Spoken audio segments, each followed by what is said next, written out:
पलट लो, तेज नहीं सकते, धर्मेंद्र के साथ रिफाइन नहीं करते। अगर आपको पार्टी से रिजाइन नहीं आता है, इंटीग्रेशन नहीं आता है। নমস্কাৰ ৰাইজ। দেশৰ ৰাজধানী নতুন দিল্লীত আজি যি দৃশ্য দেখিবলৈ পোৱা গ'ল সেয়া ভাৰতৰ ইতিহাসত বোধহয় প্ৰথম। হাতত ত্ৰিৰংগা, মুখত পঁইতাচোৰাৰ মাস্ক আৰু চৰকাৰৰ বিৰুদ্ধে তীব্ৰ শ্লোগান। এয়া কোনো সাধাৰণ নিৰ্বাচনী প্ৰতিবাদ নহয়, এয়া হৈছে দেশৰ কোটি কোটি ছাত্ৰ ছাত্ৰীৰ ভৱিষ্যতৰ যুঁজ। আজি 6 জুনত দিল্লীৰ যন্তৰ মন্তৰ কঁপাই তুলিলে এক নতুন শক্তিয়ে, যাৰ নাম দিয়া হৈছে ককৰোচ জনতা পাৰ্টি CJP। কিন্তু কিয় দেশৰ মেধাৱী ছাত্ৰ ছাত্ৰীসকলে নিজক পঁইতাচোৰা বুলি পৰিচয় দি ৰাজপথলৈ ওলাই আহিবলগীয়া হ'ল? শিক্ষামন্ত্ৰীৰ পদত্যাগৰ দাবী কিয় ইমান তীব্ৰ হৈ পৰিছে? আহক জানো আজিৰ এই বিশেষ প্ৰতিবাদৰ আঁৰৰ সম্পূৰ্ণ খবৰ। আজি পুৱা 10 বজাৰ পৰাই দিল্লীৰ যন্তৰ মন্তৰত এক অভূতপূৰ্ব পৰিৱেশৰ সৃষ্টি হয়। এই আন্দোলনৰ নেতৃত্ব দিবলৈ প্ৰতিষ্ঠাপক অভিজিৎ দীপকে নিজেই আমেৰিকাৰ পৰা দিল্লীত উপস্থিত হয়। বিখ্যাত সমাজকৰ্মী সোনম ৱাংচুকেও এই প্ৰতিবাদলৈ পূৰ্ণ সমৰ্থন আগবঢ়ায়। হাতত কিতাপ আৰু মুখত পঁইতাচোৰাৰ মাস্ক লৈ ছাত্ৰ ছাত্ৰীসকলে শ্লোগান দিয়ে, cockroaches are coming, Dharmendra Pradhan is going. বিৰোধী দলৰ কেইবাজনো নেতায়ো এই আন্দোলনক মুকলি সমৰ্থন দিয়ে। দিল্লী আৰক্ষীয়ে সুৰক্ষাৰ বাবে 1000তকৈও অধিক জোৱান মোতায়েন কৰিবলগীয়া হয়। सभी कॉकरोचेस जो यहाँ आए हैं उन सबको मेरा शुभकामनाएं, अभिनंदन। कॉकरोच इन चीफ और सारे कॉकरोचेस को लद्दाख का प्यार भरा अभिनंदन। मैं बहुत बहुत प्रभावित हूँ, बहुत इम्प्रेस्ड हूँ कि आप लोगों ने इतने शांतिपूर्ण तरीके से आज यहाँ पर जमा होकर अपने मन की बात रखी है और बहुत प्रभावित हूँ। सरकार से भी उन्होंने कोई रोक टोक नहीं लगाया है, लोकतंत्र को पनपने दिया है। हमारी उम्मीद है कि आगे भी वो ऐसे अभिव्यक्तियों को, ऐसे रचनात्मक, सृजनात्मक, क्रिएटिव, कंस्ट्रक्टिव एक्सप्रेशंस को पनपने देंगे। भारत माता की, भारत माता की, भारत माता की। मैं अभिनंदन और धन्यवाद करना चाहूंगा कॉकरोच इन चीफ अभिषेक दीपके जी का, जिन्होंने सभी को जुटाया है और उनके साथ जितने लोग जुड़ते जा रहे हैं उन सभी का, आप सभी का, कि आप घरों में रोते नहीं रहे, शिकायत करते नहीं रहे और ना ही सड़क पर दरिंदगी कर रहे हैं, ना ही सड़क पर कोई हंगामा हल्ला कर रहे हैं। आप यहाँ पर शांति से अपनी दो बात सुनने और सुनाने आए हैं। ये बहुत ही इम्प्रेसिव है, बहुत मुझे प्रभावित करता है। इसके लिए आप सबकी जय।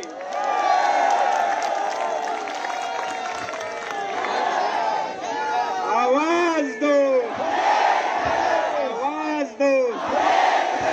तो पूरा भारत एक है, लद्दाख से लेके कन्याकुमारी तक, और मैं लद्दाख से आप सभी के लिए बहुत ही सद्भावना के संदेश लाया हूं।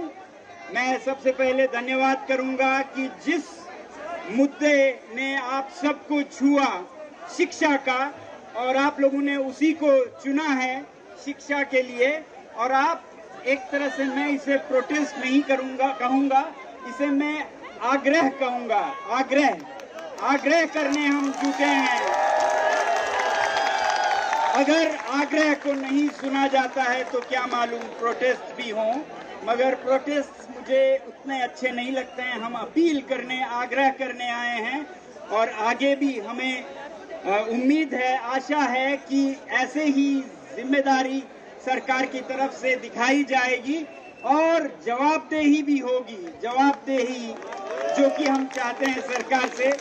इस आग्रह में इस्तीफा की बात तो चली है, मगर इस्तीफे से ज्यादा है जिम्मेदारी की। और जिस इंसान को जिम्मेदारी महसूस होती है तो जो जरूरी है वो करते हैं, चाहे उसके लिए इस्तीफा देना पड़े, त्यागपत्र देना चाहें। तो एक सम्मानित लोकतंत्र की तरह भारत देश में एक सम्मानित नेता, एक सम्मानित मंत्री, मुझे नहीं लगता है हमें ऐसे जोर से नारों से पुकारना पड़ेगा। वो खुद अपनी जिम्मेदारी समझकर खुद ऐसा कदम लेंगे जो उनके मन और उनके आत्मा पर उतरती हो। तो यही हम उम्मीद करेंगे कि ऐसा हमें प्रदर्शन, प्रोटेस्ट न करना पड़े। आग्रह से ही अगर काम चलता है तो बहुत अच्छा है। जिस तरह की जिम्मेदारी और संवेदनशीलता सरकार ने आज दिखाई है, मैं उससे बहुत गर्वित हूं, क्योंकि लोग कहते थे कि ऐसा कुछ नहीं होने देंगे, धरपकड़ होगी, गिरफ्तारी होगी। आप देख रहे हैं ऐसा कुछ नहीं हुआ है और ये भारत के लिए बहुत बड़ी बात है। ये आप लोगों की सिर्फ आप लोगों की जीत नहीं है, ये भारत देश की जीत है, ये सरकार की भी जीत है। इसका हम जश्न मनाएं तालियों के साथ। तो अभी मैं देख रहा हूं आप लोगों ने शिक्षा का सवाल उठाया है। क्यों ना उठाएं, आपके जिंदगी से सीधा जुड़ा है ये इम्तिहान। जिस पर हम भरोसा करते हैं उसी में अगर बेईमानियां हों तो फिर कोई क्या उम्मीद करे, उम्मीदें टूट जाती हैं। तो ये तो बिल्कुल नाजायज नहीं है कि आप उन इम्तिहान को, उन पैमानों को, उसमें ईमानदारी मांग रहे हैं और कुछ जमीन, चांद, सितारे नहीं मांग रहे हैं। तो मुझे उम्मीद है कि इस पर सरकार खरे उतरेंगे, हमारे जो शीर्ष नेता हैं वो सही कदम उठाएंगे और आने वाले दिनों में हमें एक अच्छा समाचार मिलेगा। वरना मैं चाहूँगा सबसे कि आगे इसे कैसे ले जाएं, इस पर भी बात करें। उम्मीद है अगले आने वाले दिनों में जो आप मांग कर रहे हैं वो पूरा हो भी तो ये जो युवा शक्ति है, जिसको किसी भी देश के लिए बहुत महत्वपूर्ण है, उसे और चीज़ों को अच्छा करने के लिए कैसे ले जाया जाए। शिक्षा सबसे पहली आपकी ज़रूरत है, उसमें आप ये काम कर रहे हैं। मगर शिक्षा में सिर्फ इम्तिहान अकेले काफ़ी नहीं है।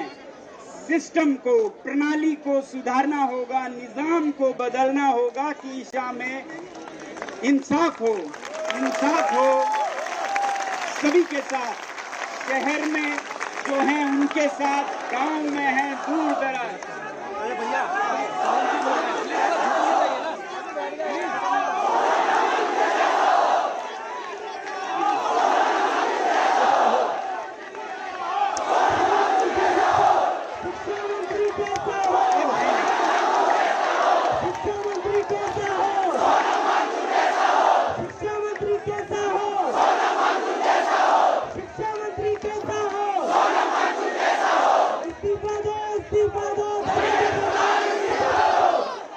धन्यवाद, मगर मेरी ऐसी कोई मंशा नहीं है। मैं तो चाहूंगा सबसे बेहतरीन लोग आए आगे, युवाओं में से आए और हम जैसे लोग आपको सलाह दे सकें, रास्ता दिखा सकें, एक सच्चा रास्ता हम दिखा पाएं। तो मेरी उम्मीद है कि आप इम्तिहान से शुरू करेंगे मगर अंजाम इम्तिहान तक न रहे। प्रणाली को बदलने पर भी ये बहस चलती जानी चाहिए।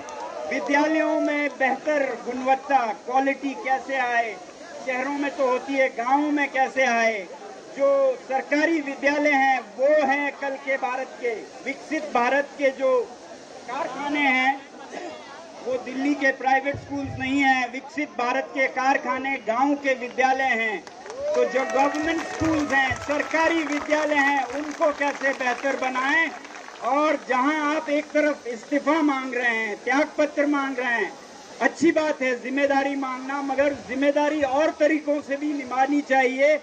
कि मैं कहूँगा जो भी चुने हुए प्रतिनिधि हैं, इलेक्टेड रिप्रेजेंटेटिव्स हैं, उनके सबके बच्चे सरकारी विद्यालयों में होने चाहिए।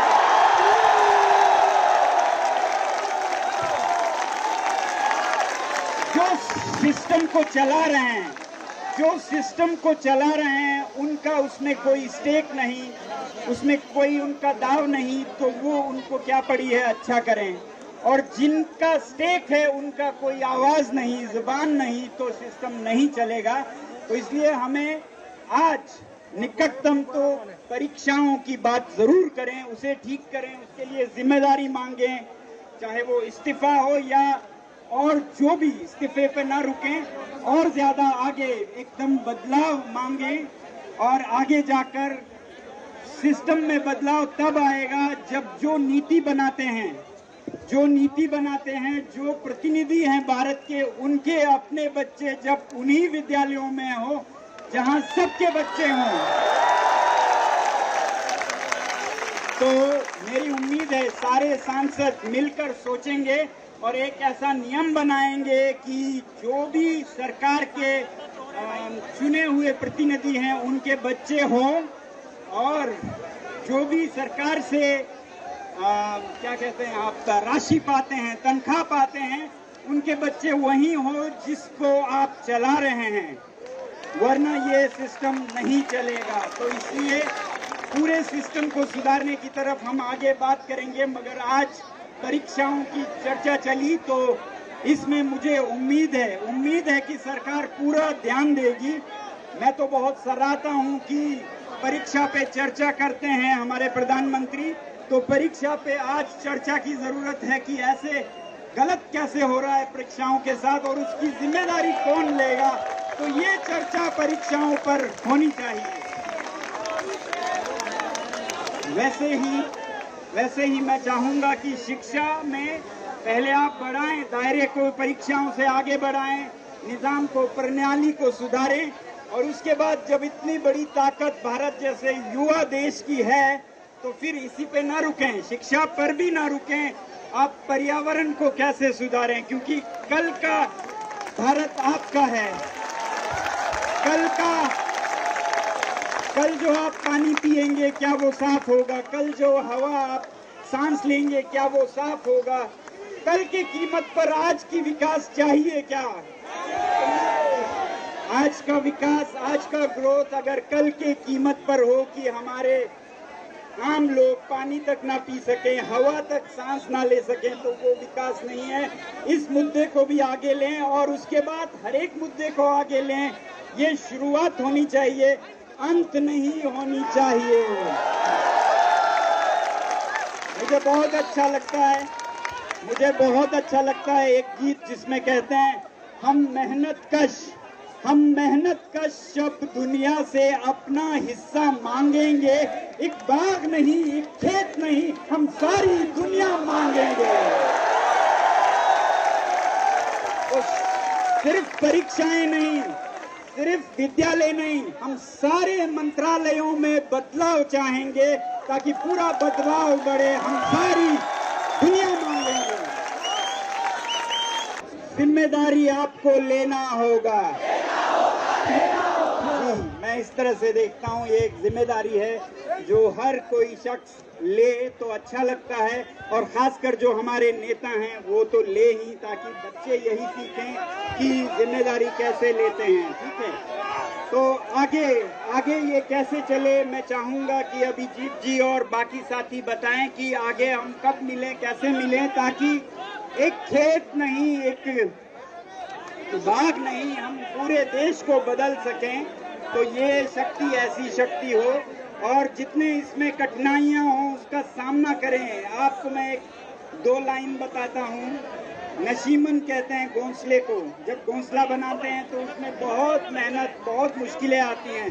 तो नशीमन पर नशीमन इस कदर तामीर करता जा, इस कदर घोंसले बनाता जा कि बिजली गिरते गिरते आप ही बेजार हो जाए, वो खुद थक जाए।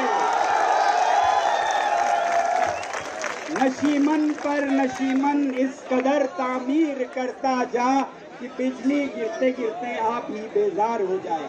अब मैं चाहूंगा हम थोड़ा सोच के आगे कैसे इस आंदोलन को ले जाएं, बहुत ही शांतिपूर्ण तरीके से, बहुत ही प्यार, मोहब्बत, खुलूस से, ताकि बदलाव आए। और ये जो युवा बल है, ये फोर्स है, ये एक जेंटल फोर्स हो, ये एक डिस्ट्रक्टिव फोर्स नहीं हो, एक कंस्ट्रक्टिव फोर्स हो, जो किसी भी देश को, किसी भी सरकार को और बेहतर बना सकती है।